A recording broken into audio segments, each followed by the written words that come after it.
are facing this fierce new rival. Not a new team, these damn locker room rumors.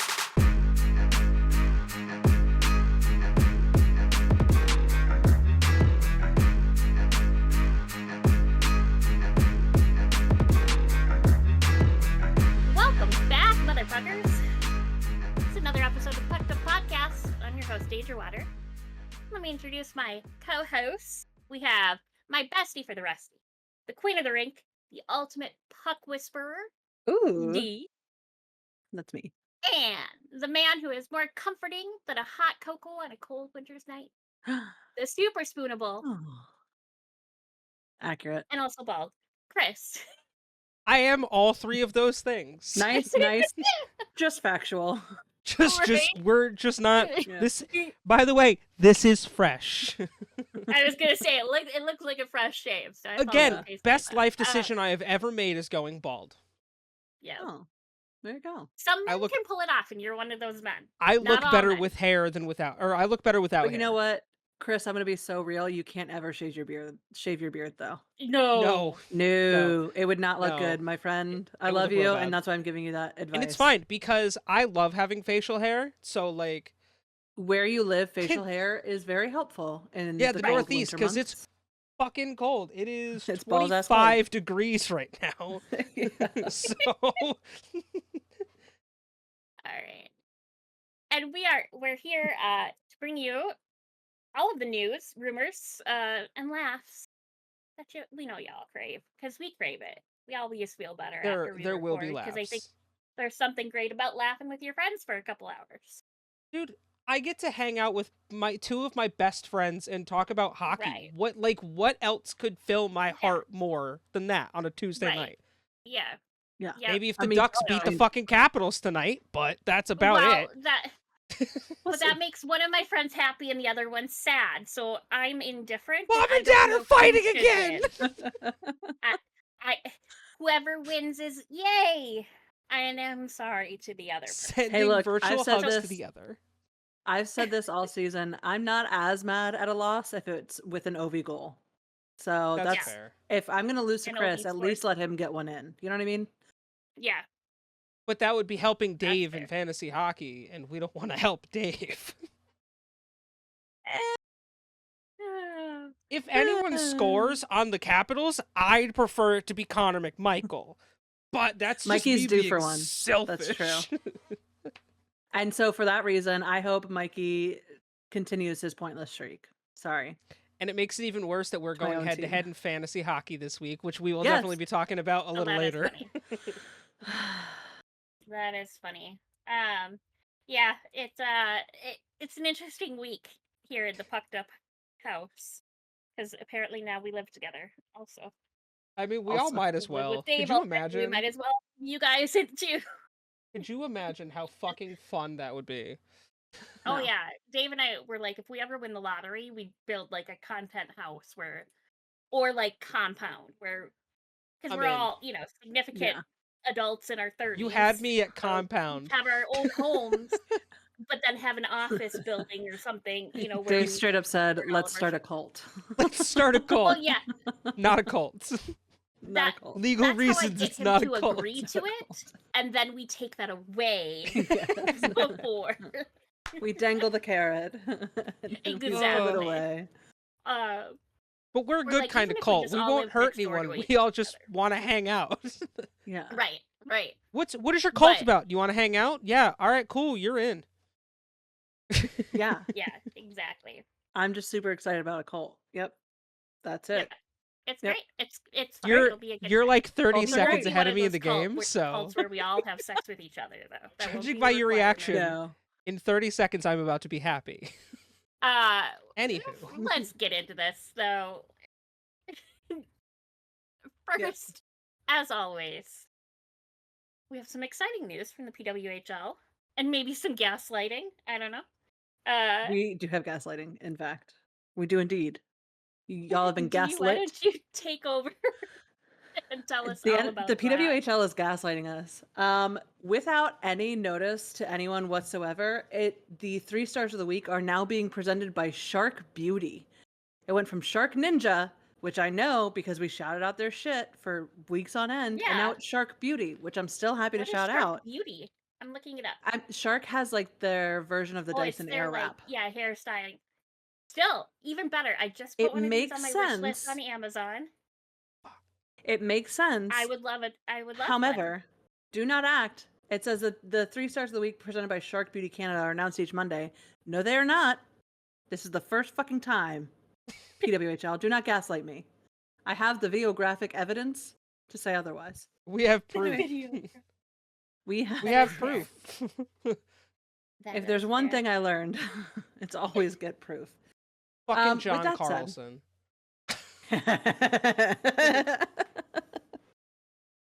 Yeah, It's a nice yeah. goal. Oh, It the was a Dyson wrap. nice It was a goal. nice goal. It was a nice goal. So jumping right in, as we always do, with our third star this week, we have Sydney Morin, a defensive player for the Boston Fleet. Morin scored at 1 minute 45 seconds of overtime in Ottawa on Saturday, sending the Fleet home from a 6-game road trip on a winning note.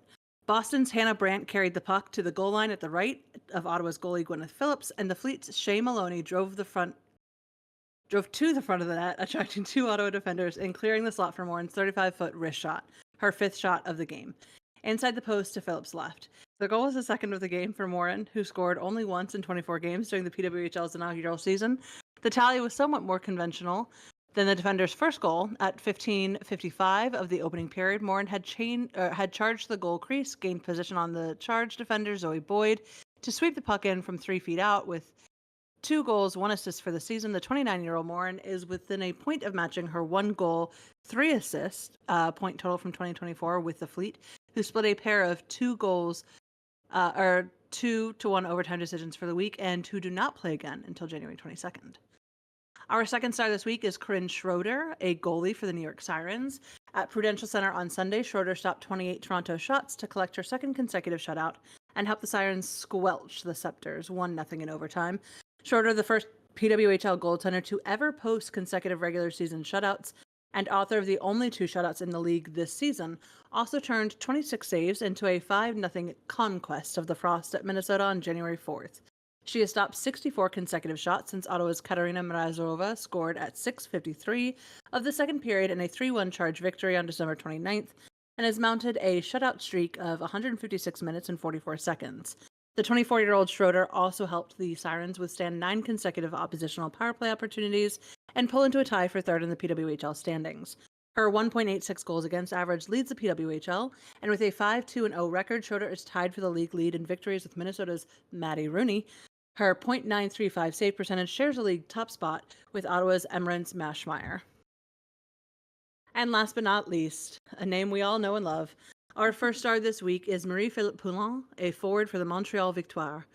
Montreal's captain took over the top spot in the PWHL's 3 stars of the week presented by Shark Beauty Canada standings with a 3-point week as the Victoire split a pair of 4-2 decisions on the PWHL Takeover Tour of the Pacific Northwest. On Wednesday, before a sold-out crowd of 19,038 at Vancouver's Rogers Arena, Poulin had 2 goals, including the game winner, on 3 shots in the Victoire's victory over the Toronto Scepters. On Sunday, Poulin added an assist, her first power play point of the season, on Jennifer Gardner's second period goal, helping lift the Victoire into a temporary 2-2 tie at Denver's Ball Arena before a record-setting crowd of 14,018, the largest ever for a professional women's hockey game in the United States. With the Victoire having helped attract 12,608 to Seattle's Climate Pledge Arena for the first game of the Takeover Tour, Montreal played before an aggregate of 45,664 in the tour's first 3 stops. With 4, 2, and 6 in 9 games, Poulin leads the Victoire in scoring. So with that, we will give you an update as to what that has done to the standings, and I am happy to report that it has broken up some of those crazy ties. So we have leading, we have Marie-Philippe Poulin with 60 points, Alex Carpenter with 40 points, Abby Boreen with 30 points, Sarah Fillier with 30 points, Emerence Mashmeyer with 30 points, Susanna Tapani with 30 points, Claire Thompson with 30 points, Michaela Cava with 20 points, Megan Keller with 20 points, Katarina Mrazova with 20 points, Corinne Schroeder with 20 points, Kendall Coyne-Schofield with 10, Hilary Knight with 10, and Sydney Morin also with 10. And that is our 3 stars of the week for the PWHL. We do, as we touched on in the 3 stars, we do want to talk real quick about the record-setting crowd in Denver. This is the largest women's hockey crowd for the U.S. Obviously, the Canadian Stadium just holds more people. I'm pretty sure It does. we could get Yeah. there if the U.S. team or centers they played in held more fucking people. Right. Anyway, with that said, the Minnesota Frost took over first place in the standings with a 4-2 win over the Montreal Victoire in the third game of the PWHL Takeover Tour before a record-setting crowd of 14,018 people at Ball Arena in Denver. The attendance is the highest ever for a professional women's hockey game in the United States. Maggie Flaherty's first goal of the season broke a 2-2 tie midway through the third period, and Michaela Cava added an insurance mark with 99 seconds left in regulation. The teams traded goals in each of the first 2 periods. Montreal struck first with Catherine Dubois' first of the season, followed by Minnesota's Britta Curl-Salam with her 5th. The middle frame featured a pair of power play goals, first by Frost defender Sophie Jacques as part of a 2-point performance, then an equalizer by Victoire rookie Jennifer Gardner.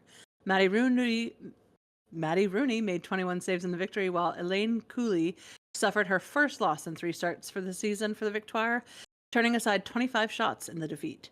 The Frost now lead the Victoire by 2 points, and a rematch is slated for Friday night in Montreal. So if you're listening to this now and it's Friday, you can watch a PWHL game. They are streaming for free on YouTube. I will say, notably, this surpassed the previous record for a women's professional hockey game, which was 13,736, and that was set last season at Detroit's Little Caesars Arena during a neutral site game held then between Boston and Ottawa. I did see a bunch of stuff from this game, and at one point in the broadcast, you could hear the crowd very loudly and very clearly chanting, "We want a team! We want a team!" So the crowd in Denver is hungry for women's sports, and I think that this takeover tour really might be part of the equation when it comes to that expansion that we're hoping to see next season. Well, I think we've already found 2 very, very eager candidates.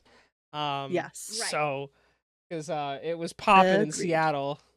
Also, could you Yeah. imagine Right. if Yeah. Seattle. if Denver gets a team, all you have to do is just use the same color palette as the Avalanche because it's already fire, and just Yeah. come up with a new name because you've already got the color Yeah. palette. Same with Seattle. Those color palettes are awesome. Or we could possibly, there is a world in which we see Utah get a women's team before anyone else, because the Utah founders are, I mean, they're pulling hard. The Smith family. And those you would know also what? be sick color combo to see in the PWHL. Yeah. Oh yeah, Yeah. I'm in. The Utah I'm in Storm for and all of Mormons it. and the Sister Wives. Yeah.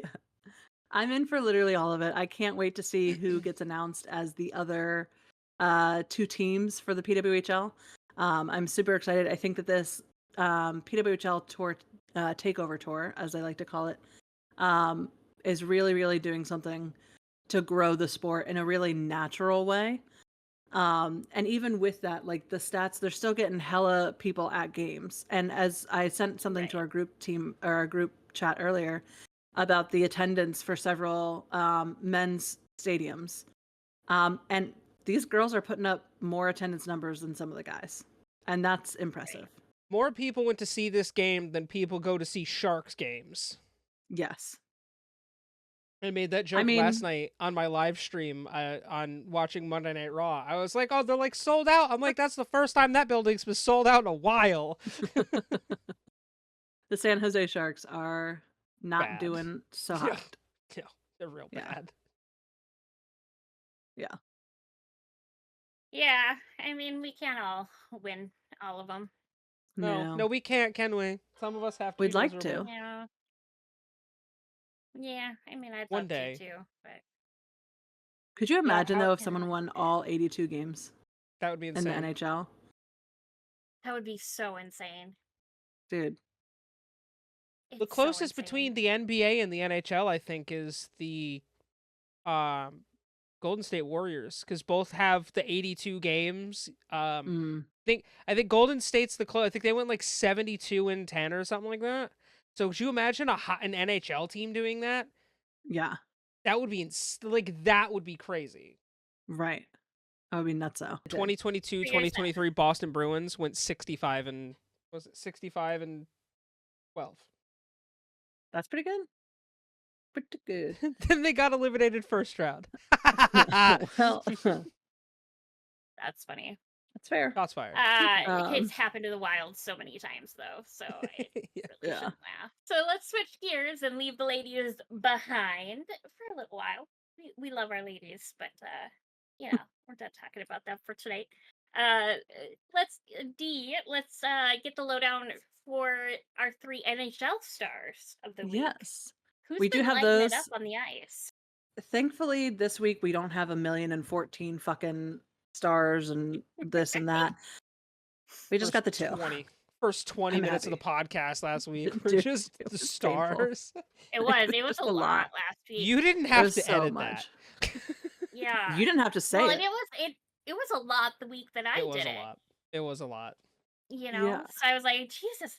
And then the injuries are always a lot of talking too. So we Right. love it. I'm not complaining, but I'm complaining. But holy shit. So Right. Our third star this week is actually going to be Patrick Kane, a right winger for the Detroit Red Ready? Wings. wow. Kane produced 2 goals and 4 assists in 3 appearances to lift the Red Wings to a perfect week and their 7th straight win dating back to December 29th, as they moved within 2 points of the playoff final spot in the Eastern Conference. He notched his 13th career overtime goal and 79th career game-winning goal, and a 3-2 win against the Ottawa Senators. Kane then collected a trio of helpers in his 22-second career 3-assist performance, and first since March of 2022. I And a can't help you 5-3 in win editing with versus- that one. That's fine. In a 5-3 win versus his former team, the Chicago Blackhawks, he closed the week with a 1-goal, 1-assist performance, his ninth multi-point outing of this season, and a 6-2 win over the Seattle Kraken.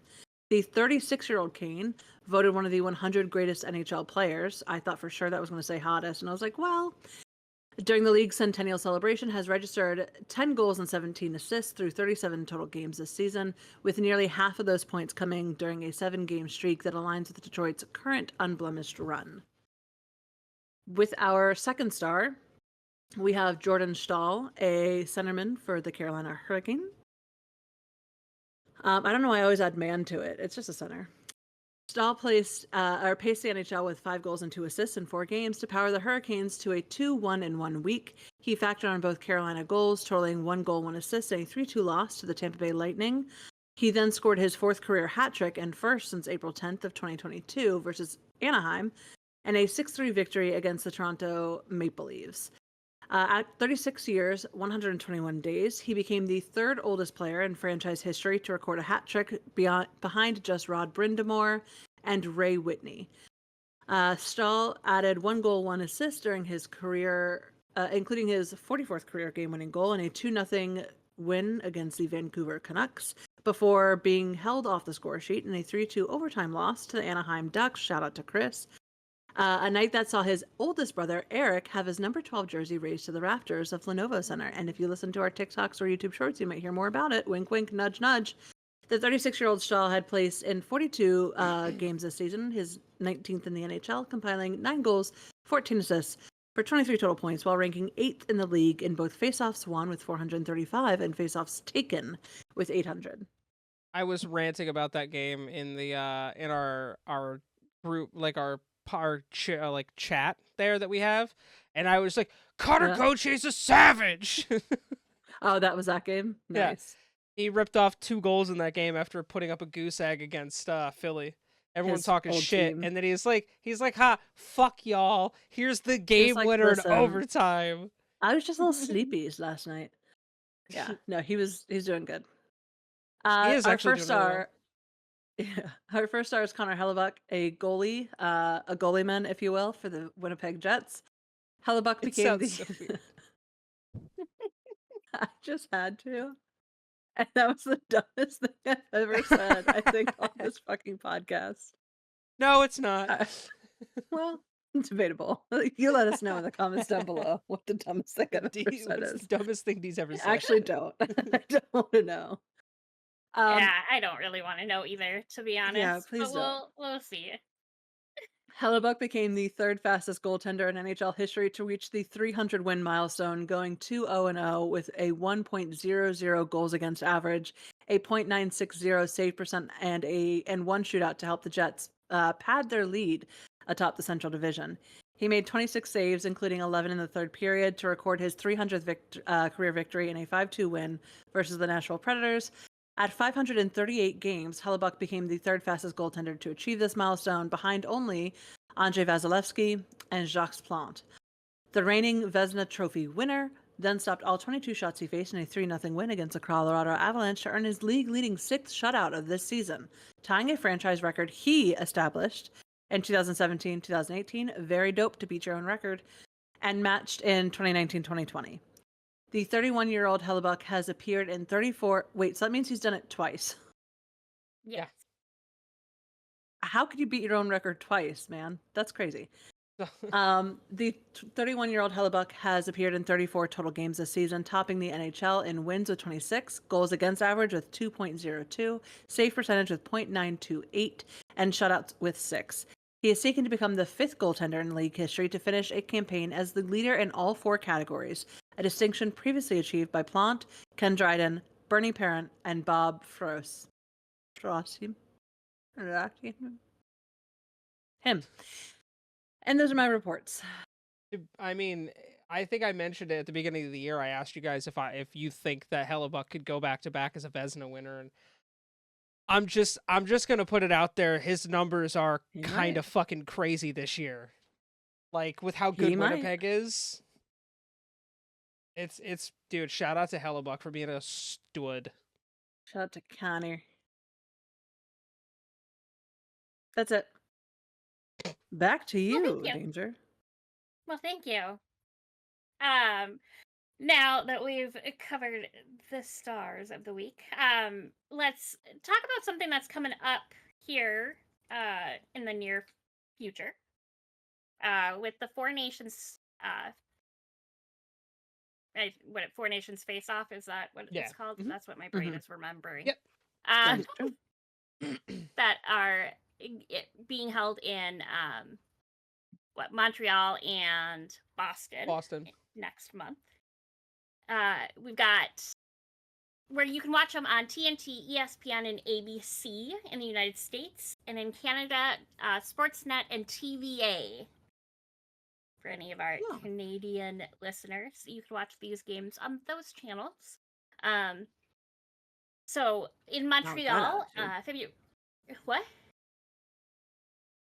You said you can watch it, and I said not with that attitude. Oh, just never mind. I mean, it's up to you. It's up to them. She's being a shit. I can't force them. I just can't do it. Just being a little dick. Little dick. On Wednesday, February 12th, in Montreal at the Bell Center, we've got Canada versus Sweden at 7 p.m. Thursday, February 13th, again at 7 p.m. is the USA versus Finland. Saturday, February 15th, and I will just note that this is the first time, first Four Nations Fan Festival, so if people wanted to buy tickets, you'd probably want to go to that. That starts at 10 a.m. At noon, we have Finland versus Sweden, and then at 7 p.m., USA versus Canada. And then the teams go to Boston at the TD Garden. Saturday, February 15th, is the Fan Village Watch Party, whatever that means. At noon, we also have Canada versus Finland. On Monday, February 17th at noon is Canada versus Finland. There's a watch party for that. And then at 7 p.m. is Sweden versus the USA. And then lastly, Thursday, February 20th is the championship game at 7 p.m. So, cool. Lots of I to watch. wish I could go. Yeah. Yeah. But I'm not allowed in Canada anymore. We won't talk about why. That's between me and the Canadians. Yep. Are you not allowed in Boston? As far as I know, I've never been to Boston, so yes, I'm gonna say yes. You better never show your fucking face in Quincy again. I swear to God. I swear to God. I swear to God. Actually, I have a couple of friends that have moved to Boston that I've lost touch with, but I've always kind of wanted to go. I love that And, Boston's a see day what's up. trip for me. Yeah, that would be pretty sweet. Not gonna lie. It is. But yeah, so that's the Four Nations face-off schedule as of now. I'm not sure, or I'm sure it won't change.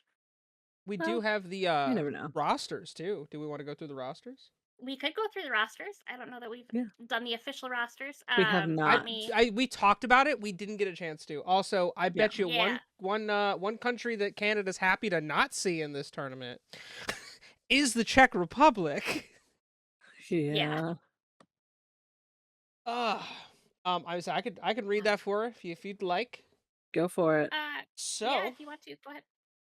for Team Canada, the official rosters would be Sam Bennett of the Florida Panthers, Anthony Cirelli of the Tampa Bay Lightning, Sidney Crosby of the Pittsburgh Penguins, Brandon Hagel of the Tampa Bay Lightning, Seth Jarvis of the Carolina Hurricanes, Travis Konechny from the Philadelphia Flyers, Nathan McKinnon from the Colorado Avalanche, Brad Marchand from the Boston Bruins, Mitch Marner from the Toronto Maple Leafs, Connor McDavid from the Edmonton Oilers, Braden Point from the Tampa Bay Lightning, Sam Reinhart from the Florida Panthers, Mark Stone from the Vegas Golden Knights. On defense, Cale Makar for the Colorado Avalanche, Josh Morrissey from the Winnipeg Jets, Colton Parayko from the St. Louis Blues, Alex Pietrangelo from the Vegas Golden Knights, Travis Sanheim from the Philadelphia Flyers, Shea Theodore from the Vegas Golden Knights, Devin Taves from the Colorado Avalanche, and your three goalies would be Jordan Binnington from the St. Louis Blues, Aiden Hill from the Vegas Golden Knights, and Sam Motambo from the Montreal Canadiens. Finland. You have Sebastian Aho, not that Sebastian Aho, the other Sebastian Aho, from the Carolina Hurricanes, the one that people know. Joel Armia from the Montreal Canadiens, Alexander Barkov from the the Florida Panthers. We'll get there. Mikhail Philly has Granlund. moved? Philly's moved to Florida, yeah. Yeah. Mikhail Granlund from the San Jose Sharks, Eric Holla from the New Jersey Devils, Rupe Hintz from the Dallas Stars, Capo Caco from the Seattle Kraken, Patrick Laine from the Montreal Canadiens. There we go. We'll get the lines here. Arturi Leikkanen from the Colorado Avalanche, Anton Lundell from the Florida Panthers, Eetu Laustarinen. There we go. Eetu Laustarinen from the Florida Panthers, Mikko Rantanen from the Colorado Avalanche, Tuvo Teravainen from the Chicago Blackhawks, Yanni Hakanpää from the Toronto Maple Leafs, Miro Heiskanen from the Dallas Stars, Esa Lindell from the Dallas Stars, Oli Mata from the Utah Hockey Club, Nico Mikkola from the Florida Panthers, Rasmus Ristolainen from the Philadelphia Flyers, and Uso Villamaki from the Utah Hockey Club. Goalies are Kevin Lankinen from the Vancouver Canucks, Ukko-Pekka Luukkonen from the Buffalo Sabres, and Usi Saros from the Nashville Predators. Nice. Okay, this one should be easier because people from Finland have wild names. People from Sweden tend to have easier names. So from Sweden, we have Victor Arvidsson from the Edmonton Oilers, Jesper Bratt from the New Jersey Devils, Leo Carlsson from your Anaheim Ducks, Joel Eriksson Ek from your Minnesota Wild, Philip Forsberg from the Nashville Predators, William Karlsson from the Vegas Golden Knights, Adrian Kempe from the Los Angeles Kings, Elias Lindholm from the Boston Bruins, William Nylander from the Toronto Maple Leafs, Gustav Nyquist from the Nashville Predators, Elias Pettersson from the Vancouver Canucks, Lucas Raymond from the Detroit Red Wings, Mika Zibanejad from the New York Rangers, Rasmus Anderson from the Calgary Flames, Jonas Brodin from your Minnesota Wild, Rasmus Dahlin from the Buffalo Sabres, Matthias Ekholm from the Indianapolis, Edmonton Oilers, Gustav Forslings from Florida Panthers, Victor Hedman from Tampa Bay Lightning, Eric Carlson from the Pittsburgh Penguins, In net, we have Philip Gustafson from your Minnesota Wild, Jacob Markstrom from the New Jersey Devils, and Linus Ullmark from the Ottawa Senators. And not to save the best for last, but with a podcast hosted by the Americans, we're going to talk about the Americans last. So, Matt Boldy from your Minnesota Wild. Yeah, there's a ton of Wild players. There's a couple more, so brace yourselves. Yeah. Kyle Connor from the Winnipeg Jets, Jack Eichel from the Vegas Golden Knights, Jake Gensel from the Tampa Bay Lightning, Jack Hughes from the New Jersey Devils, Chris Kreider, Jack Hughes, Chris Kreider from the New Jersey. They might as well be the New Jersey Rangers, the New York Rangers, Dylan Larkin from the Detroit Red Wings, Austin Matthews, who's no doubt the captain. He is from the Toronto Maple Leafs.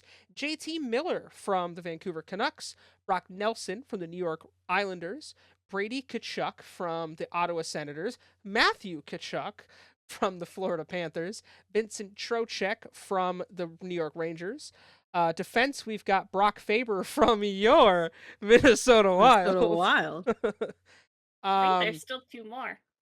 I think that's it. Adam Fox from the New York Rangers, Noah Hannafin from the Vegas Golden Knights, Quinn Hughes from the Vancouver Canucks, Charlie McAvoy from the Boston Bruins, Jacob Slavin from the Carolina Hurricanes, Zach Werenski from the Columbus Blue Jackets, and in net, Connor Hellebuck, who we just spoke about from the Winnipeg Jets, Jake Ottinger from the Dallas Stars, and Jeremy Swayman from the Boston Bruins. I didn't see a single. There's not a single Washington Capitals player on Washington there. Capitals player. Which a lot of people are.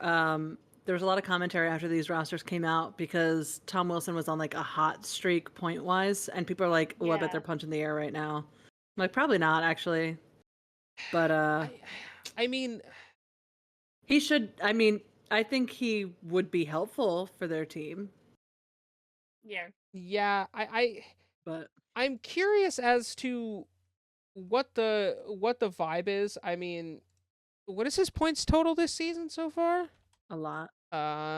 His points total compared to Anthony Cirelli, who I was like, all right, well, I could see that being your next closest.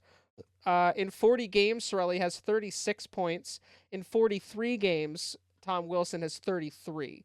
So they're very close. I mean, it's not like it's an egregious thing. I understand why they went with who they went with. But yeah, I feel like Tom probably should have gotten some looks. Yeah. Or I wonder if there's honestly, an injury. Chich should have gotten some fucking but he's not Canadian. He's from where is Jacob Chikrin Chikrin from? I was Chichi. about to say something, but He is Canadian. He's American and Canadian. He's from Florida. I thought I was right. Yeah, he's from Florida. I mean, I get. But he only has 29 points on the season. But for a defensive player, that's 29 points. Not bad. right. I know. Meanwhile, you got guys like Zach Werenski who are rocking like 48 points. Dude, Zach is fucking killing it this year, though. 38 or 48? What did it say? Yeah, he has 48 points this season. Yeah. 13 goals, 35 assists for a team that's in the fucking basement. Right. Really unfortunate for him. Right. Yeah, it's unfortunate for everyone. All right. Moving on, unless you guys have anything more you wanted to say about those. I mean, USA has already taken one hockey tournament this year, so hey, we take another one. What's another one? Right?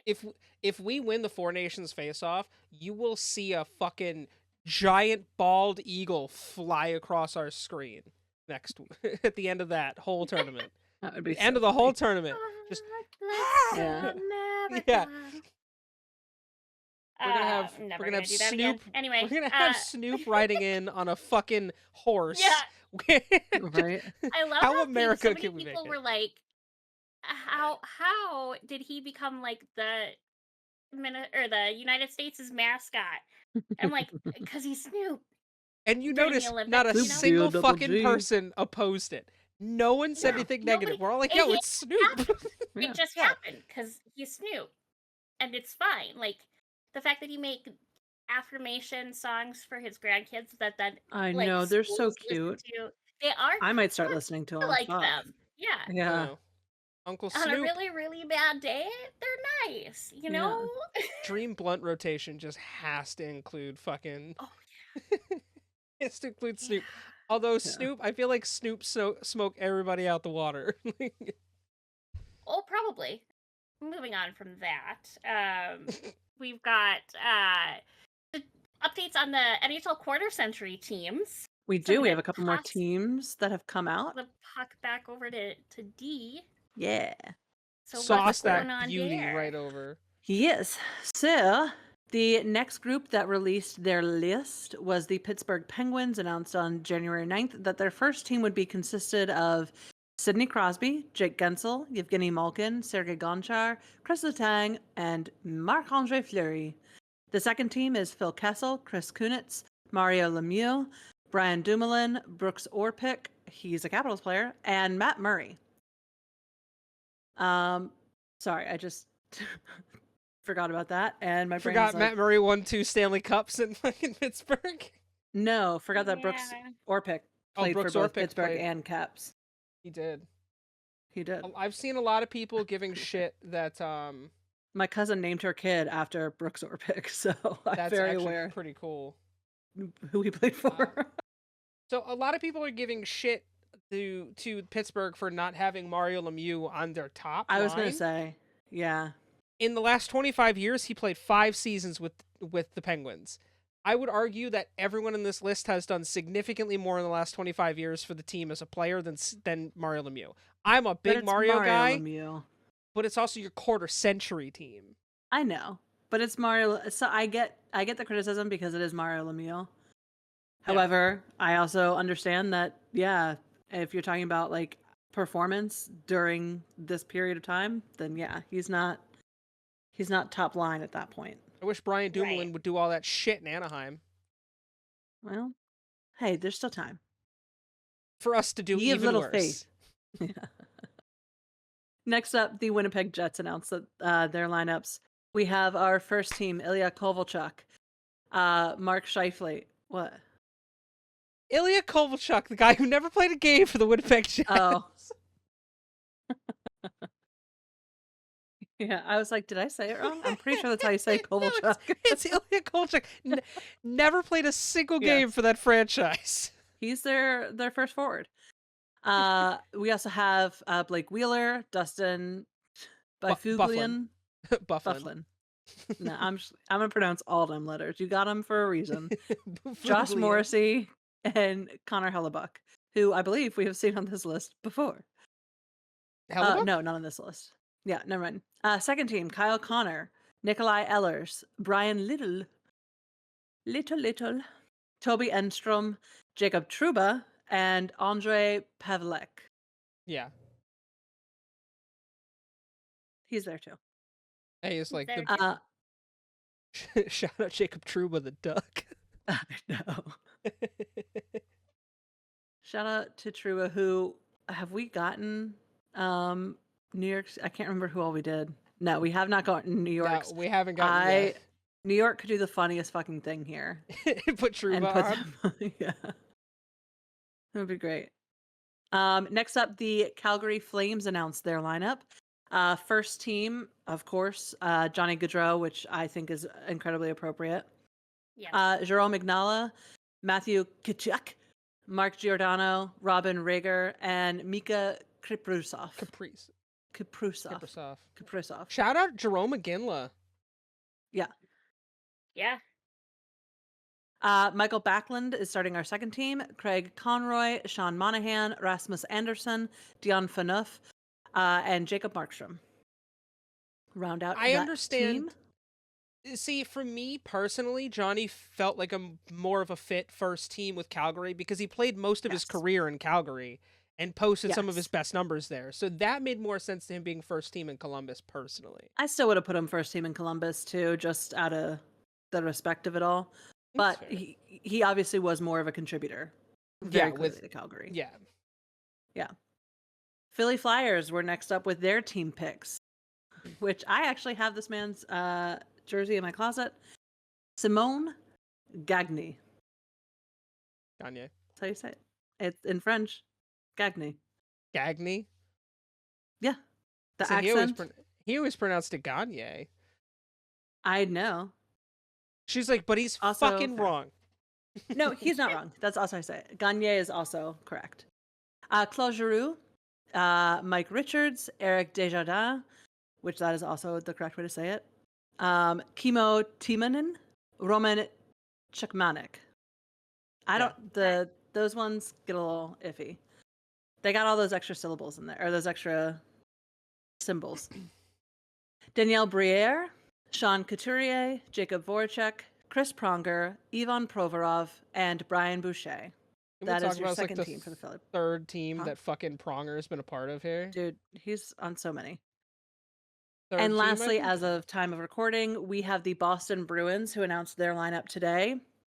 Surprising no one, leading the charge here, Patrice Bergeron, David Krejci, Brad Marchand, Zdeno Chara, Charlie McAvoy, Tim Thomas, which is funny because I know a person with that name as well, and he should not be awarded I also have thoughts with Tim Thomas being there, but yeah. Second team, Milan Lucic, David Pastrnak, Joe Thornton, Torrey Krug, Dennis Seidenberg, and Tuukka Rask. I also have thoughts on Milan Lucic being on this list. I'm shocked that they did this considering all the domestic violence fucking charges that he has against him currently. Yeah. That's surprising.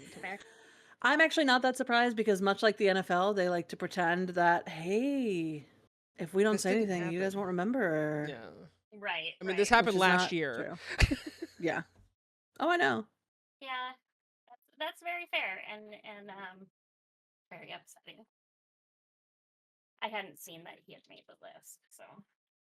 Yeah, I've very outspoken over the last 10 years of my disdain for Milan Lucic as a human being and a player. Have, yeah. So, yeah. I guess Tim Thomas and Tuukka and Tim could probably be interchangeable. I was never a big Tim Thomas guy. I felt like Tim Thomas had like 2 good seasons, and then that was kind of it. He was a solid goaltender, but never an amazing goaltender. Tuukka in his prime was really fucking good. Yeah. Yeah. I would. Holy shit! Ethan Frank just scored another goal. Good for you, buddy. 3 points in 3 games for the rookie, or not rookie. I'm sorry, for the guy making his NHL debut. Love to see it. Undrafted player comes into the NHL, puts 3 points in 3 games. Well, now it's time to get into the juicy meat of the show. Meat. Or no, not quite yet. Makes sense for Chris to talk about the meat. Well, kind of. Yeah.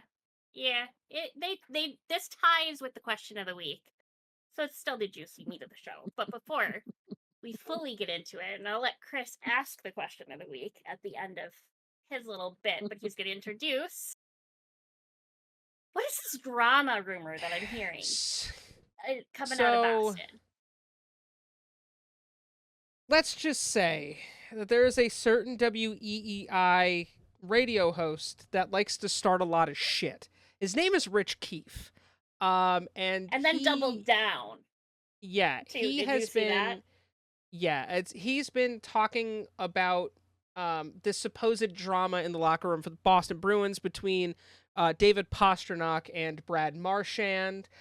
Both went on record saying, hey, I don't know what this is about. None of this is true. On the Jones and Keefe show, the locker room is a disaster. David Pastrnak is at the center of it, said Keefe. Pastrnak has told the team he doesn't want to be on the line with Brad Marchand. And it seems, and it may stem from Brad Marchand calling out Pastrnak on some of his play. Brad Marchand fired back at Keefe the first chance he got, which is the most Marshy thing ever. He's saying that there was fire. Oh my God. He's saying there's absolutely no truth to that rumor, and it's embarrassing on Keefe's part to even suggest. Marchand, in quote, said, "It's unfortunate. I know reporters have a job to do. That job is to report on the team, and usually you try to be fact-spaced. But when there's just blatant lies told in the media, that's where there's a problem. The fact that this guy has a platform and he's just making stuff up is embarrassing." on Monday's show, Keith doubled down. Is that ask yourself this question: in this scenario, who is more likely to be lying, me or him? With all due respect to the Bruins, if I just wanted clicks and just wanted attention, I wouldn't make up or wouldn't I make up a Patriots story or NFL stories? Um, No. and he's gone on the record Yeah. saying a lot of this just extra stuff. Actually, it's probably best for me to ask the question and go last on this. So, our question of the week is: a lot of rumors have been shared by quote unquote journalists regarding locker room drama this season. This is not the first time we've seen this. Obviously, everything that's been coming into the rumor mill with Vancouver, with Mhm. New Jersey recently. Where do you Yeah. think these rumors are really starting? And I'll add another part. Should Yeah. should journalists be more or be held more accountable for all of the pieces of news that they put out? Um, so I think that a lot of these rumors start, um, and we've kind of talked about this before, when it came to some rumors last season. I think some of these rumors start with someone making an offhand comment of like, "Oh my God, you know they gotta hate each other in there right now because Pasta's playing like Right. shit or whatever," and then someone takes that and hears it from a source that they think it has integrity, and then they just spread it like dog do. Like it's just everywhere in a matter of seconds. You know what I mean? I think that that's one place rumors start. I think another place rumors start is just straight up from these journalists. I don't think that they are necessarily trying to be like, I'm going to start beef between player A and player B. But I do think that sometimes they're like, I'm noticing a tension here, and I'm going to say that there's something happening in the locker room because I personally have perceived a potential tension. And that tension Right. could just be like, the dude was fucking hangry. He needed a Snickers, and you perceived that Right. some other type of way. Yeah. And so, but there very well may be someone who is inside the organization who is like, you know, evil geniusing it over here and like, who needs more attention right now? The fucking Boston Bruins. Let's go ahead Right. and spin up drama. But I really think that it's a lot of it is just from careless talk, that other people then decide to take as fucking reality. And it's crazy. And I will say to the second half of the question, which I'll go ahead and answer now as well, journalists do have like they should be held accountable if they are spreading misinformation. And that's why, like, we on this show joke all the time about so and so's on the syphilis bus. We've made it very Right. clear, at least I hope, if you did not realize that that was a fucking joke, that it is a fucking joke. Because we don't actually think that anyone in the NHL has syphilis. We don't think that Yeah. anyone who is out for a personal day or who is out with a quote unquote illness is syphilis. It's just a joke. But I would never come in here and be like, oh, you know what? I think that there's all this locker room drama going down Right. between so and so and so and so because I saw a 15-second TikTok where he rolled his eyes. Like, that's Yeah. just not going to happen. I don't think Well, that that and kind of rampant speculation is useful either. there's a difference between being irritated or frustrated with a teammate and being so mad that you don't want to play on a line with somebody, Right. you know? And so I think fans and people like us, because there is such a platform now for the regular average person to share their opinions online. They may see, like you said, an eye roll or somebody not sit by their BFF on the team, on the bench, Right. and then take it and run with it. So I do think there is some accountability that needs to be to the fans. Yes. However, people like us on a platform, I mean, I would never call myself a journalist, but we talk about things, and yes, for those of you that didn't know, the syphilis bus thing is a joke. I'm sorry if you believed me. It's funny to me. It's not true. Right. That I got frustrated that injury reports say undisclosed or, whatever, and made something up. If you don't know what I'm talking about, go back to like season 1 and Episode listen one, through the probably. injury reports. And Yeah. that's where that came about. So there's that, but people like this guy who I had not heard of until today. Chris Who has. then doubled down, even was saying, well, thanks for confirming it, Brad, because Brad brought it up to an interviewer, or I think was an asked interview about it to asked an about it. yeah. Yeah. And And Brad was then like, fuck Brad that guy. it's yeah, and he's like, well, thanks for confirming, because if it wasn't true, then why is it worth even talking about, or something like that. And it's like, that's not what was said. You're just completely still twisting it to fit your narrative. Mhm. So I think people need to also realize unless somebody is in a locker room, you don't know what's actually going on in there. Yeah. And those people that are in the locker room can't talk about it, really. But everybody has bad days. Everybody can get frustrated with their friends having bad days. It's is what it is, and until somebody asks for a trade, or you really see lineup changes, or it affecting team play, then I think it's fair to go, I wonder if something happened there. Yeah.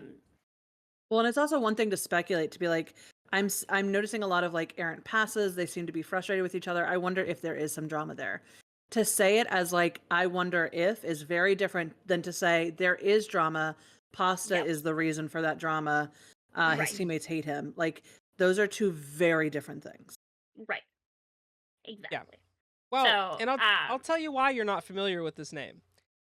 Because he is a Boston sports radio host on a Boston sports radio station, and like so he's not even like nationwide. he's not a national. No. No, WEEI is a Boston sports radio station. So Okay. that's the reason you've definitely never heard his name. Right. I look at this in a lot of different ways. I look at this as someone who lives not as a Boston sports fan, because I'm not a Boston sports fan, but I live in Boston sports territory. That's where I live. So Right. I look at it as a point of, this is so par for the course for Boston sports networks. They're all these Boston reporters that are not like actually like reporting with the team officially. Right. A lot of the WEEI reporters are just fans that say crazy shit. And as someone who has a broadcasting degree, and as someone who works in radio, I look at this differently from how you guys would, because I look at it as someone who is inside that business currently. Mhm. And like, Right. Right. I do a radio show segment involving sports, involving racing. And personally, do I have opinions that I state? Absolutely. But Right. it's made very apparent from me that is an opinion. I would Yeah. never in Right. good faith report anything that I do not have credible sources for, and I'm not 100% sure that that's real. Like, that is absolutely out of my vein. The fact that Rich Keefe, who has had some pasts of saying some pretty outlandish shit, the fact that he would report on this and then double down on it and then go after the players on Twitter, like, Yeah. first of all, Yeah. Just, dude, say that you don't have any confirmation. yeah. Yeah. Like, here's my thing. First off, David Pastrnak is fucking universally loved, not only by the city of Boston, but by every teammate on his team. You know how I could say the same about Brad Marchand? He's the fucking captain. Yeah. Yeah.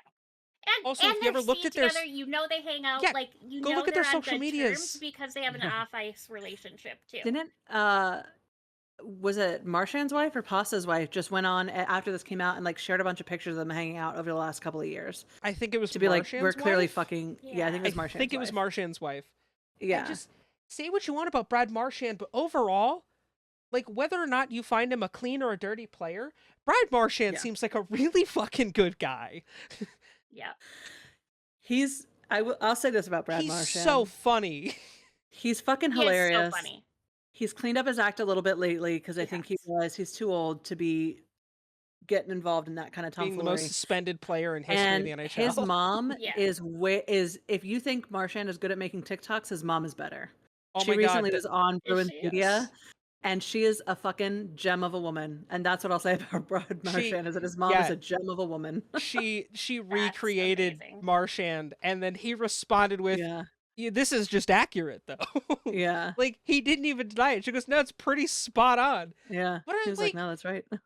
listen, That's Boston amazing. fans have been spoiled the past few years with how good that team is. Guess what? hmm They're having a Yep. really rough fucking season. But right now, they're a wild And card every team. team has it, you know? Yeah. They're a wild card team, so you're not number one in the NHL right now. Guess what? You got rid of one big piece last year in Linus Allmark. Like, hmm Right. you traded away the other half of the best goalie tandem, and I get it. Yep. You had no choice. There was no way cap-wise you could afford to pay both. I understand. I'm not mad at Yeah. you for making that move. I get it. But like, this is so par for the course for Boston sports fans. It's got like their team starts doing bad, and it's hmm the fucking floodgates open. The Yeah. floodgates, they will rip their team apart to no end. And they will start, oh, just fuck it, this and fuck these motherfuckers. Like when Brady left and the Patriots started sucking, oh my god. It Yeah. was crucifying everyone. hmm And like I'm so frustrated with even having to have this conversation. Yeah. I know you probably won't see this, and I know with your like 25 followers, Rich Keefe, but do better. Do better. Be better. For real. Like, you Yeah. should absolutely be holding yourself accountable for putting out correct. I don't care if you want to start Twitter beef or whatever. Guess what? Do hmm your fucking job, you idiot. Do your job. Chris bringing the spice this week. I love it. As someone with a broadcasting degree and works in that field, that is so fucking unprofessional. Yeah. So unprofessional. Jeremy Big Roenick, agree. again, we talked about this last week. Yeah. Yeah. Like, what is it Although, with to be people? fair, Jeremy Roenick did accurately report on the beef. He had a very one-sided beef with Connor Bedard. Yeah. And Very the difference unprofessional, is, but that was a true thing, not a rumor. He it's was mad. it is a podcast. There's a difference Yeah. between a radio show and a podcast, one of which you are expected to be insanely professional. I know this. I hosted my own radio show for 3 fucking years. Yeah. If I didn't Right. host that radio show, LTN Media wouldn't exist. So like, Right. I know how the business works, and like, if I ever did that at the radio station I worked at, I would have been subsequently fired immediately. Hooted and booted. Because you are held to a standard of professionalism and accuracy. If you're going to report anything, it needs to be correct. You need to have sources. Mhm. You need to make sure what you're reporting isn't nonsense. And this is what this is.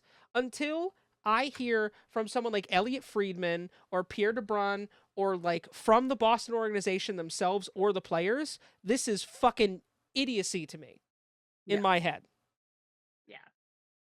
And sad we have to talk about this, but again, it's Mhm. another instance of, I feel like last year it was players making fools of themselves. This year it's like It's the off media. ice media making fools of Yeah. themselves.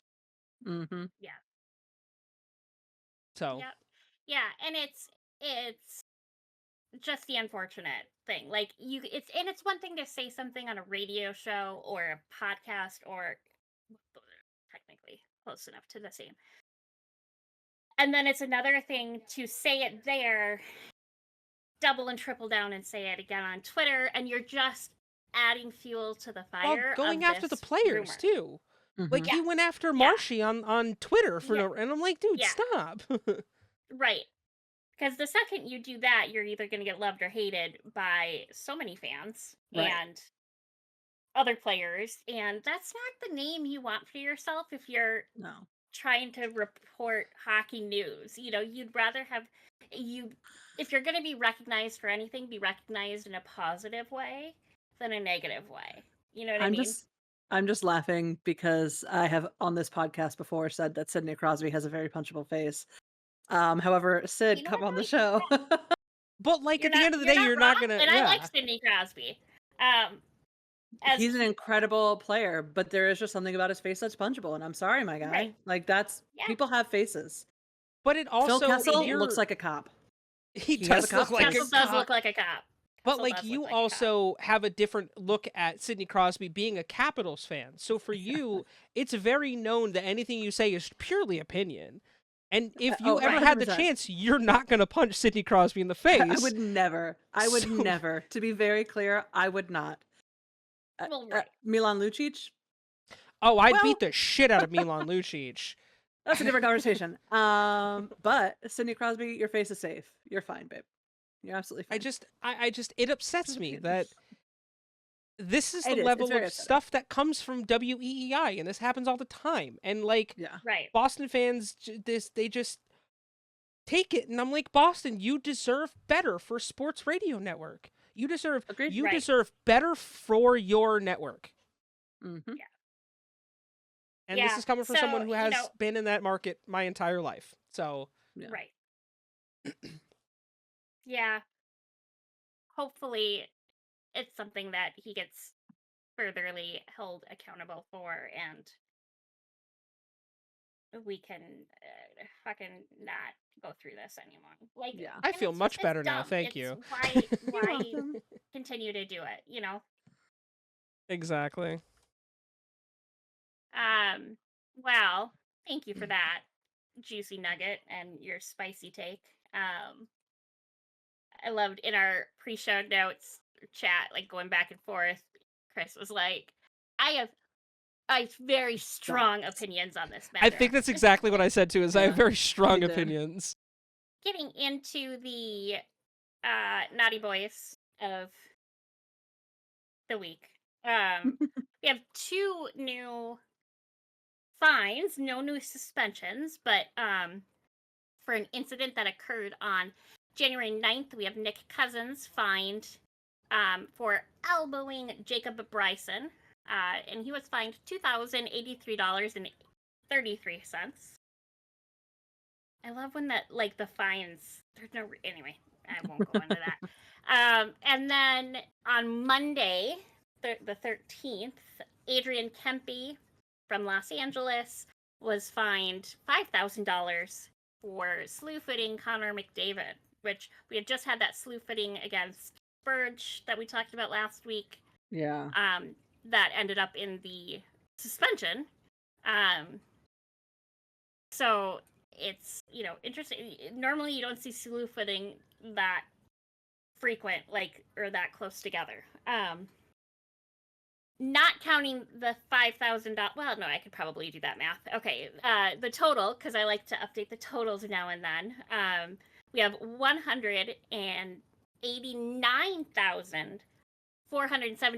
$189,476.57 that has gotten to go to the player emergency fund, at least, for fines this year alone already. Well, when it so- comes to Nick Cousins, there is just one tweet that sums it all up from Dan Kingerski, who covers the Pittsburgh Penguins. His tweet was, "So Nick Cousins goes high with a shoulder on Bunting's head. That's 2 minutes. And with everything else that's gone down, this happened a few days ago." He said, "That's not nearly enough for a guy who's that dirty. And the Yep. penalty is so obvious." He goes, "But that's on the NHL, not the refs." How many times in the Mhm. past 3 seasons have we talked about Nick Cousins getting fined or doing something dirty? NHL, fucking Every do something season. about it. Do something Every about season. it. I will say, I am impressed. The fact that, let me verify this though. This is the first time he's been in trouble this year. No, the season's still young. Right. So, Well, I mean, we're halfway pretty young, through. but there's, We are about halfway. yeah. But I feel like, in past years, he's gotten in trouble a lot quicker Oh, Yes. yeah. than this year. So I will say that I've been impressed in that. I don't know how many games he's played this He was season, hurt. though. He was hurt for a good portion of the start of the He season. was hurt was, for a yeah. while. So he maybe played 5 games and didn't get in trouble, and woohoo, go stick your thumb Right. up your ass. Played 40 played games 40. this year. He's played 40. Okay, Four- so thir- 13 points in 40 games. Yeah.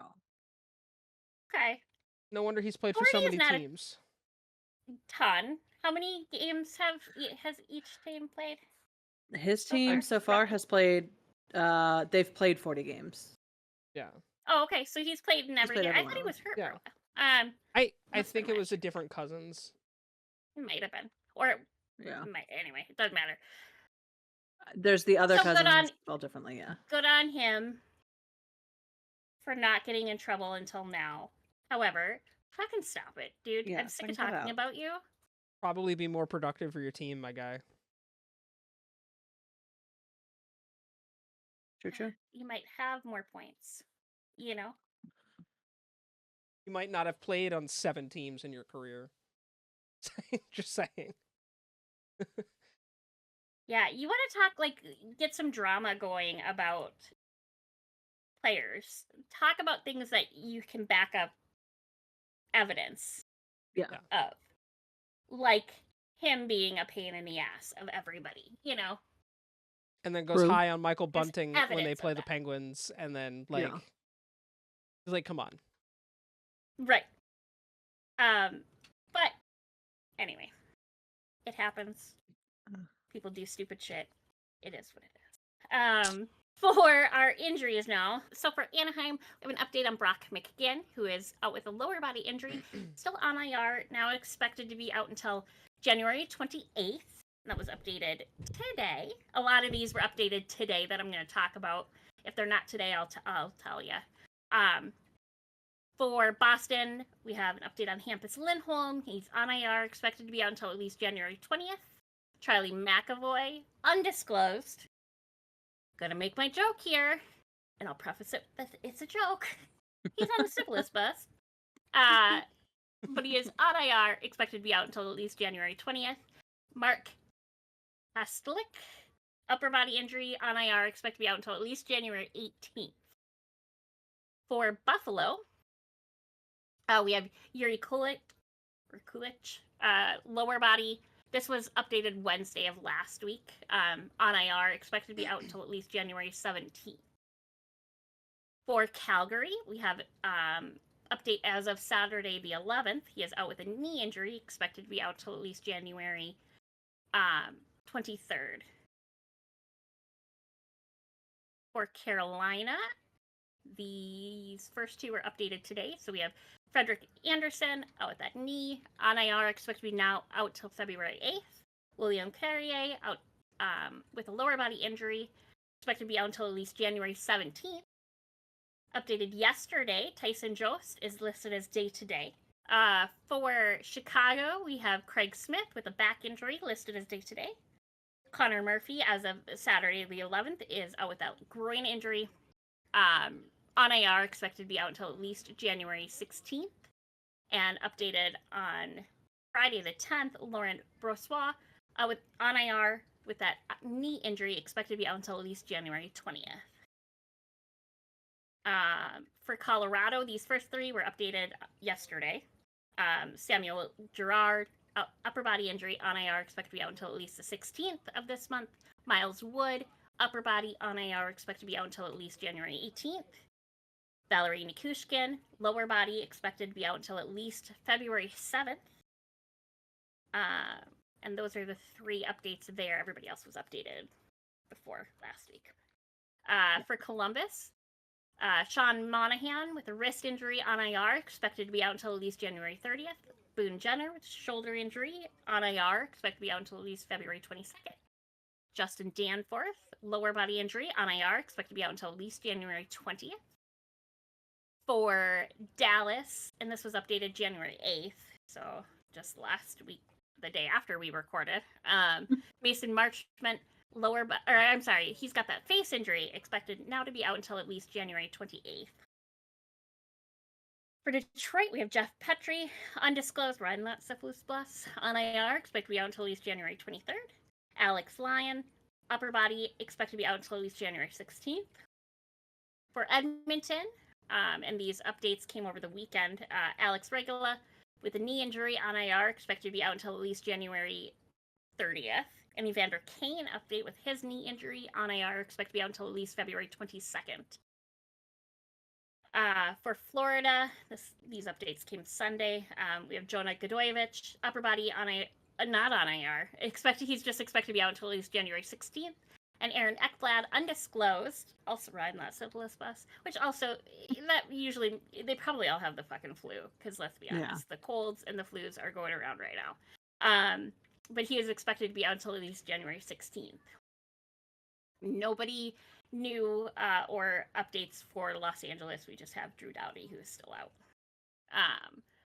For Minnesota, updated today, we have Jacob Loku, or Lokau. He hasn't played yet this season, and he's a new, I think we just brought him up from Iowa this year, if I remember right, or just got him. I don't know. Anyway, I don't know how to pronounce his name yet. But he is out with that lower body injury. He's on IR, expected to be out till January 18th. Also updated today, Jared Spurgeon with a lower body injury on IR, expected to be out until at least January 18th. And then updated yesterday, these two hurt me. Oh. Upper body for Brock Faber, he is listed as day-to-day, as is Jonas Brodin with a lower body injury, listed as day-to-day. If we could only put the broken parts on one body and the healthy parts on the other, we would have make one full broken player. man. We'd have, yeah, exactly. Doesn't work that way, but I'm glad you guys laughed and saw where my brain went. I immediately knew where you were going with that. Get one of them healthy at least. We have one full man here. And then an update as of Sunday for Kirill Kaprizov. He is on IR, expected to be out until at least January 15th. So hopefully he'll be back tomorrow. Yeah. I don't know when our next game is. For Montreal, an update today on Emil Heinemann. Upper body, expected to be out until at least February 4th. Actually, I think that might be a new injury because I think he was off last week. I don't know. Yeah, I don't think he was on there last week. Yeah, but I know he was hurt earlier in the season. Yeah. So. For Nashville, Adam Wilsby, which is also, I think, a new name. Upper body on IR, expected to be out until at least January 21st. Jeremy Lozan, lower body on IR, expected to be out until at least January 18th, and that was updated last Thursday. Also updated Thursday last week, Luke Evangelista, whatever it is. He's out with a lower body injury, expected to be out until at least February 7th. Both of these updates came... Oh no, those were before we recorded. So no new updates on New Jersey players. For the Islanders, we have Simon Holmstrom, upper body on IR, expected to be out until at least January 20th. Alexander Romanov, updated yesterday, that upper body injury, he is now expected to be out until January 16th. So hopefully he'll be back tomorrow. Simeon Varlamov, lower body on IR, expected to be out until at least January 16th. It's also updated Sunday. Hudson Fashing, upper body, updated Thursday last week, but is now expected to be out till at least January 24th. But I think that means they took him off of IR in that update. I believe. Anyway. For New York Rangers, you guys always laugh at me, and you guys meaning Chris and D, for the way I say this name. Philip Cheadle? Cheadle. Okay. Think of Don Cheadle. Cheadle. Yeah, that's where my brain always goes, but I never remember if that's the proper way to say it or just also, that my brain is Cheadle playing a stay trick on me. healthy or what the fuck? Right. This dude's always on the injury list. Yeah. He is out now with an upper body injury listed as day-to-day. Ottawa's falling the fuck apart. Love to see that. Yeah.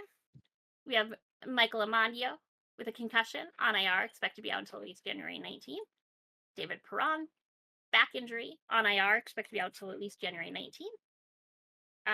Cole Reinhardt. Anyway, I never know how to say it with a D and T. That my brain doesn't comprehend on that. Yeah. No. Upper body listed as day-to-day. Noah Gregor, lower body, expected to be out until at least January 18th. We have so many people on IR. Jacob Bernard Doctor with that ankle injury on IR, now expected to be out until at least February 22nd, and that was updated Friday of last week. For Philly, update as of yesterday on Nicky Delorier on IR, expected now to be out until at least January 18th, so hopefully we'll see him back. For San Jose, we have updates. This might be new. Klim Kostin with the lower body, he is on IR, expected to be out until at least January 23rd. And Nikolai Kovalenko, upper body on IR, expected to be out until at least January 23rd. Probably not the right way to say it, but I went with it. No, that is exactly how you say it. Okay, good. For Seattle, we have Yanni Gord, lower body on IR, expected to be out until at least January 28th. And Jordan Eberle with a pelvic injury on IR, expected to be out until at least January 25th. Give me Yeah, he one broke his second. pelvis. I'm curious about. Yeah. He broke his pelvis. He took Yeah. a hard hit against the boards. Ouch. He Right. does have to have surgery. Yeah, if I remember correctly, he slid into the boards really hard after a hit. Yeah. Oh, and in November. Yeah. So he's been here for a while. Yep. So he had surgery in November. So okay, so that's the It was update, is that he's pretty working brutal. back Yeah, towards it was Yeah. pretty fucking Yeah. brutal.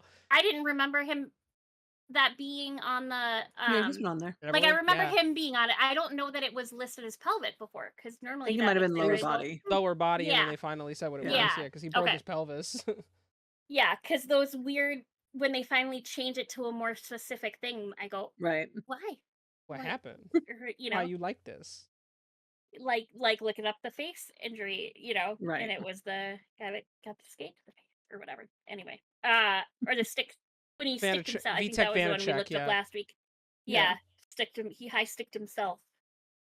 Poor I bastard. wonder, do you then get a penalty? Sorry, this is off topic, but do you think he Can you got a imagine? penalty for high sticking Probably No. not. himself in the face? Although that would be par He for the should have, course. technically. Yeah. Technically, it's high Technically sticking. should. He did hit his player in the face with the stick. Sure. He did. It was himself, but Mhm. 2 minutes for And it- being a jackass. Right. yeah, basically, you have to go to the timeout box. Anyway, for St. Louis, I'll get back on topic. Update on Nick Leddy with a lower body on IR, now expected to be out until at least February 22nd. I wonder if he's spending some time in Minnesota. I don't know if his parents still live here or not. Anyway, I said here. I'm not in Minnesota anymore. Newsflash. I'm a little bit sad about it, but otherwise, it is what it is.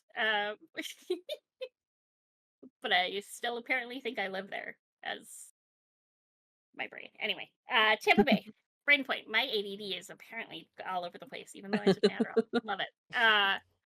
Braden Point is not playing today or tomorrow with the coach's decision. Love when that happens. Yeah, he missed the That team meeting. to me makes me go, Yeah. what the fuck did he do? Yeah, You he know? missed a Team team meeting. meeting, so the coach was like, "Yeah, you're sitting out for a couple days." Fair.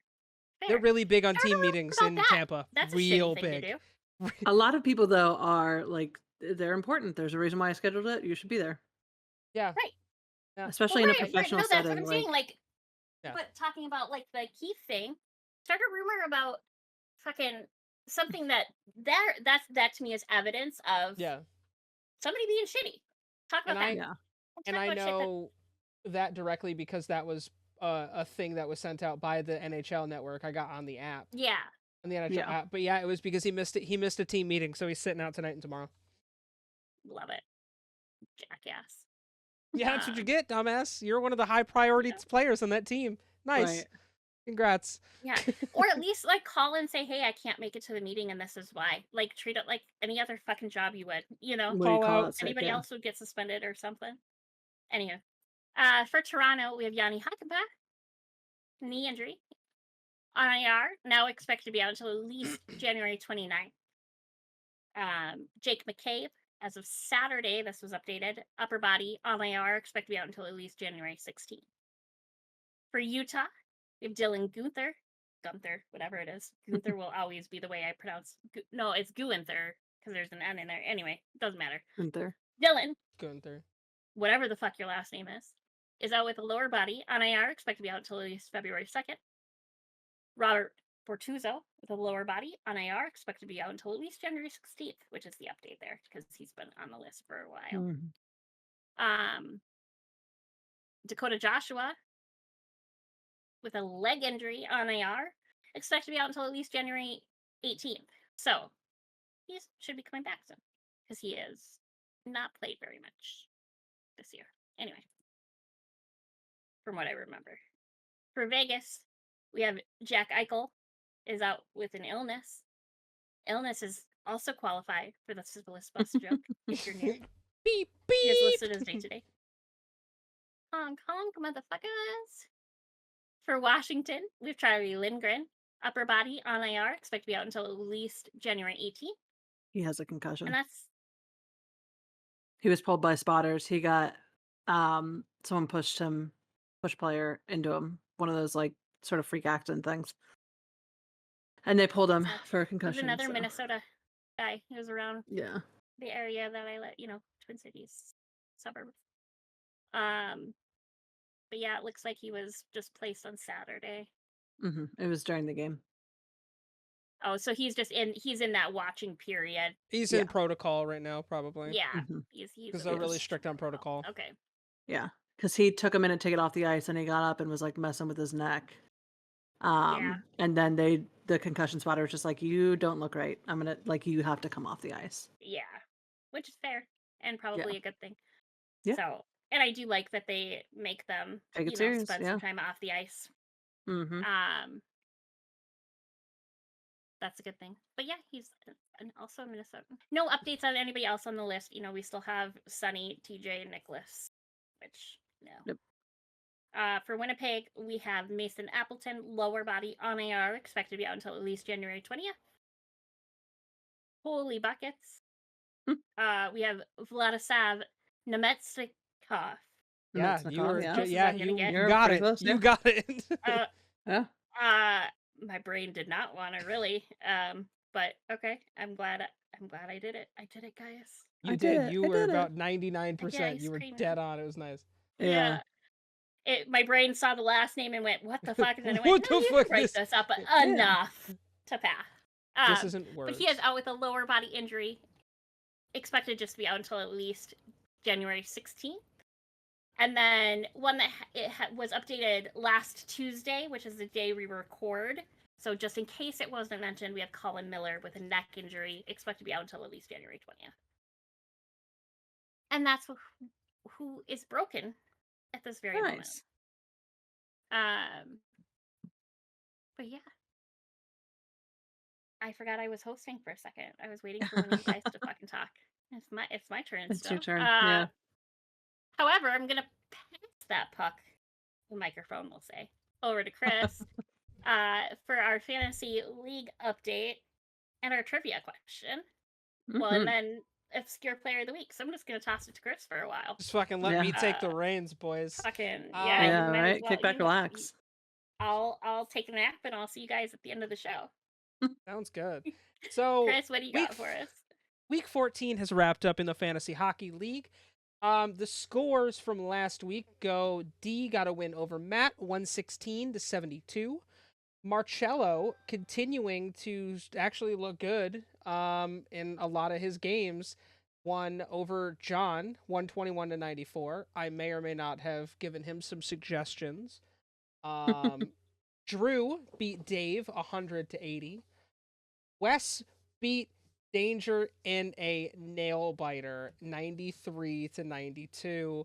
And I made Bullshit. apparently very quick work of Maul 119-82.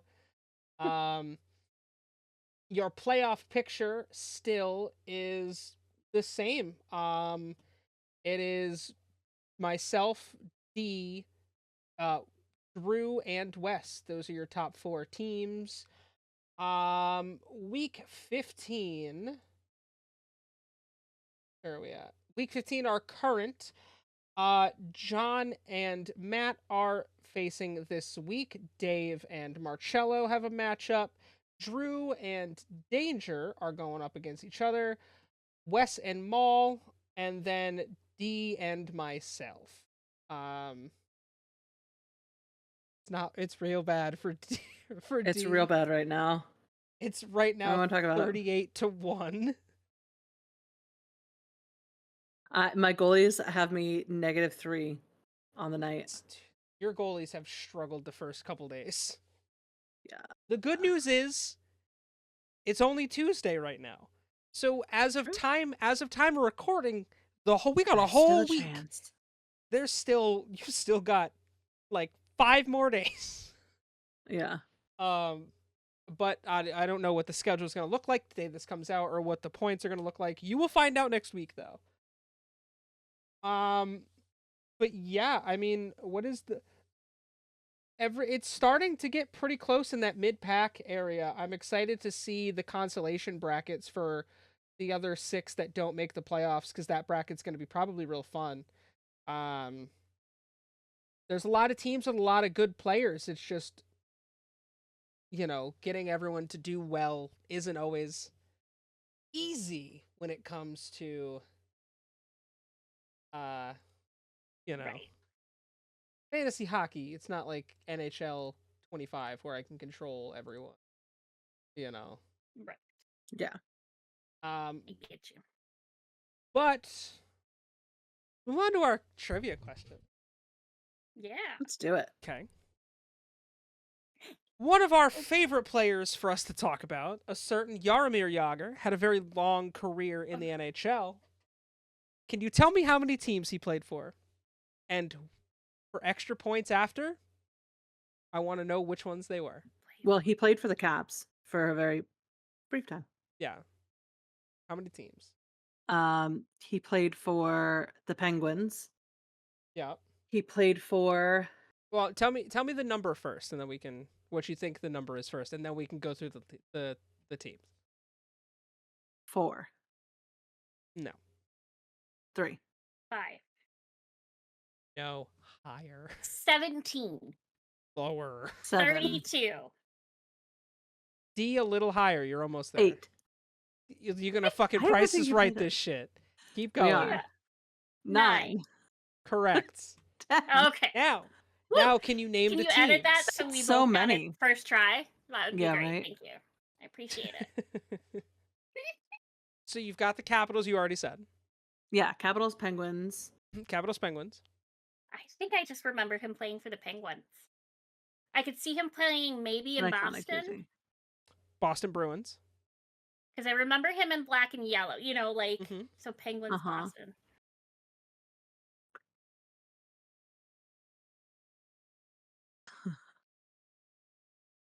He had to have played for a Canadian team.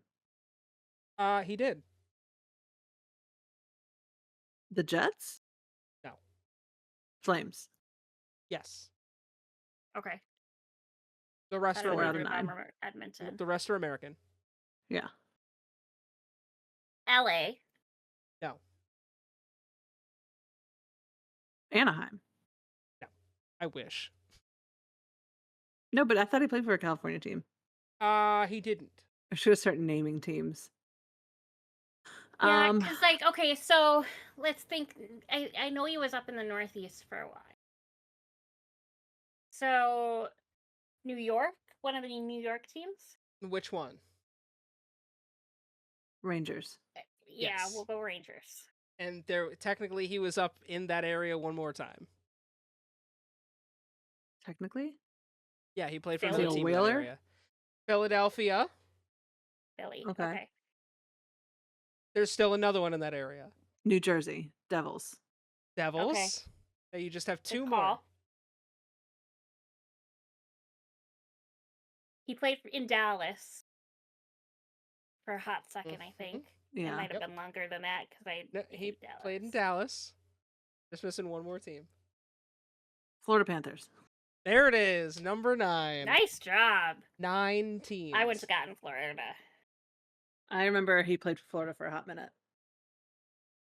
He played for the Panthers for 3 seasons. Yeah. Calgary was the last place he played in the NHL. Right. But yes, the majority of his career he spent with the Penguins, and then notably went to He bounced the around. Capitals right after. Yeah, played with the Yeah. He didn't Rangers last for a long with the bit. Because Caps. he played for a He while played outside he of the played- NHL too, didn't he? Yes. Yes. Okay, that's what I thought. played And then he came back.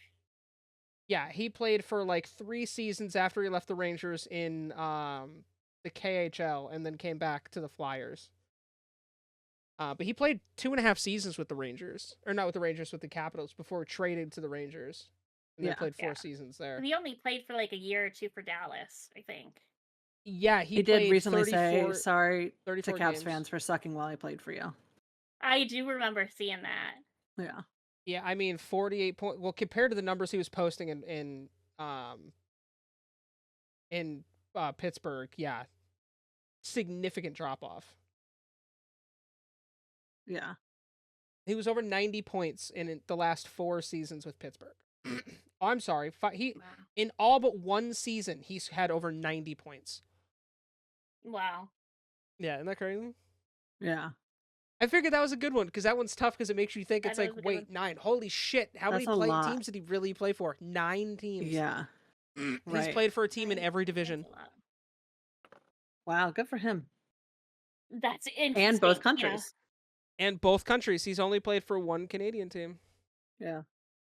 Wow. That's fine. So, Yep. I think it's time to round out the show Let's with the do it. obscure NHL Player of the Week. I gotta mix up the cadence every time, otherwise it's not fun. Yeah. This week is not necessarily someone who's obscure, but he fits No. into the mold of what we're doing this year with the theme of things. But our obscure player of the week is a man by the name of Raymond Bourque. Ray Bourque, who was kind of inducted into the Hockey Hall of Fame in 2004. Was born in Saint Laurent, Quebec, and was drafted 8th overall in the 1979 NHL draft by the Boston Bruins. Mhm. This man represented Canada 3 times in the Canada Cup, winning gold twice, silver once. Ray Bourque played for 2 teams in his career. Most notably, the most famous one was in 2001 when the Colorado Avalanche won the Stanley Cup, and the call, if I can find the clip, I'll stitch it in, but the call of when he lifted the cup, the commentator said for the first time in his career, finally excited to say it, lifted it up, and you just hear him scream, "Raymond Bourque is a Stanley Cup champion!" Oh, that's cute. Yeah, 1,600 career games, 1,612. He had 410 goals, 1,169 assists for a total of 1,579 points. He has 1,141 penalty minutes, 1,057 of them coming from which team? Sorry, what? I said, Yeah. playing for 2 teams his entire career. Obviously, Ray Bourque is known as, Yes. everyone knows Ray Bourque. 1,141 penalty minutes in his career. 1,057 of them are this team's franchise record. The Boston Bruins. Yeah, I was gonna say, guys, who did fucking Ray Bourque play for? I don't just said it. The know. Boston Bruins. The Off Bruins. the top of my head right now. The Bruins. I wasn't Yeah. prepared that you were going to ask the question. I ask the question every week, though, to be fair. I mean, I feel like sometimes you don't.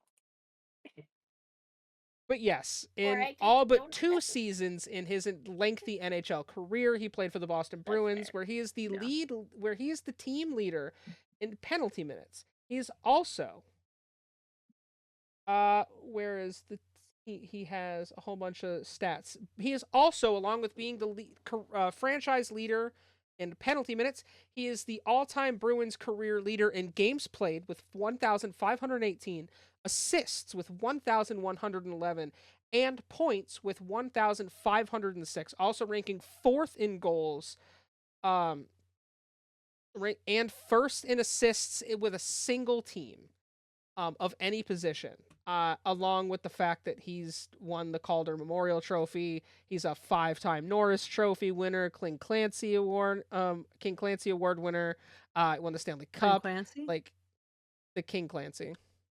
Yeah, I had a Irish yeah. stroke there. He also he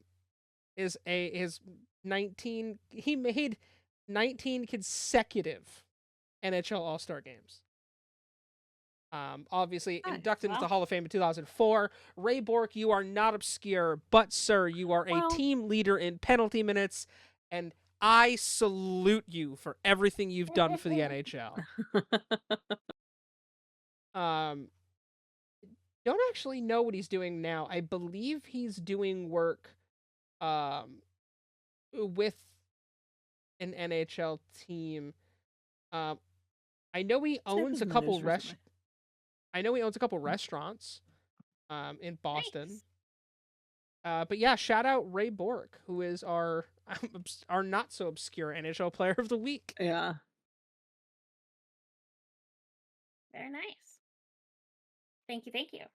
And on that note, unless anybody else has anything, it's time to say goodbye.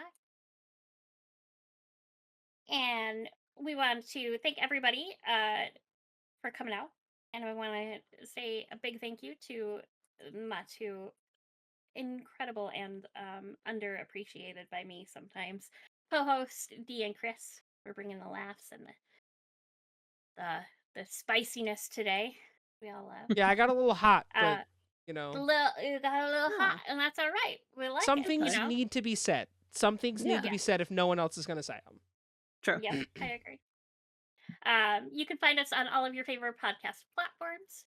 Make sure to, do the thing below, whatever that is, like, subscribe, follow, leave a review, whatever you want to do.